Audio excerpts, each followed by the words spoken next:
Hi, I'm Ian. I'm Lauren, and we are two-thirds of the band Churches, and you're watching the AU Review.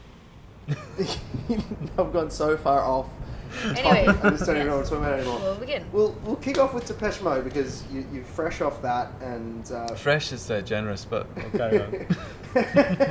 Yeah, we made a lot of terrible jokes before you started recording, so let's begin again. Yes, But Depeche Mode. yeah, touring with Depeche Mode. I mean, you from the beginning they were cited as an influence, and then you get to tour stadiums with them. I mean, how do you even put that experience into words? You now have to put that experience into words. Yes, it was absolutely mind blowing. It was crazy. The first one we did, actually the second one we did was the San Siro Stadium in Milan, and it was so weird because that there's tens of thousands of people watching you, but beyond the first couple of thousand people, it all just looks like a matte painting from those movies before they had CG, just like dots, and just hi, dots. But it was actually a lot less nerve-wracking than I thought it was going to be. I was pretty terrified, but then when we got on the stage, it was fine. It was okay.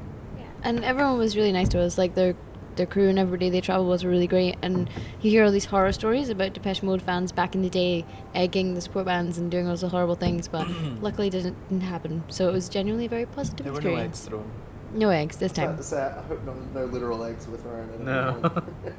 What would a figurative egg be?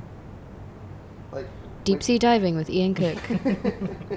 This is very profound and existential. I think it's the jet lag. It's it would have been great to see you on those stages. Did you get to kind of add a bit more production? I mean, briefly touched on it before, but I mean, add any more production to what you did? You obviously had more lights to play with as a starter.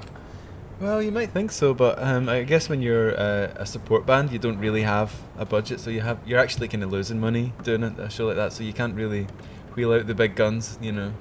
Well, they were very nice and let us use they have cameras in the bigger venues, so they would let us use the cameras and project the logo or something on the back, just so people couldn't know what band you are. Clearly, you're not Depeche Mode, but it's helpful. So yeah, I think it was just trying to just kind of perform in the same way as we would anywhere else, because I guess you can only adapt so much to fill those venues on that kind of budget. So yeah, I think that it was a very good experience, and hopefully I think it'll be helpful for doing stuff like festivals, like bigger stages at festivals.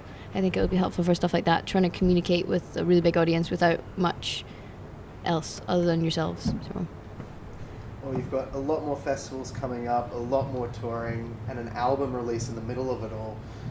How does that kind of process equate with everything? Because it's not like you have a break and then you're releasing an album and then you have a break and then you tour. It just seems to be, oh, we've got an album out now in the middle of everything. What's that process going to be like over the next few months? I don't think it's really going to change that much. It feels like we've kind of been doing the album campaign for a wee while now. So it just so happens that the album's going to drop in amongst that. I think it's going to be great in a sense because people will know more of our tunes. Like at the moment, people only really know a few tunes if they're paying attention. But yeah, it's gonna be good that when people can actually sing along with stuff that we're doing. It'll be good. The stuff that's popped up on YouTube from other tracks. Yeah. Do you get a couple of hardcore fans up the front that I hate that. already know those songs? I can't stand. Sorry. Ian is a pet peeve of YouTube video versions of unreleased songs because he gets upset about the audio. He's like, no, it doesn't sound good recorded on a phone. It clips all the time. It doesn't sound good. It's not going to be like that on the record. But I like this. Maybe I think we should answer for each other in future. It's good. But no, I think we're totally aware of the fact that we're so lucky that so many people come to the shows, and there's a very dedicated group of people that are now on a mailing list to try and make sure that they get tickets. You know what I mean?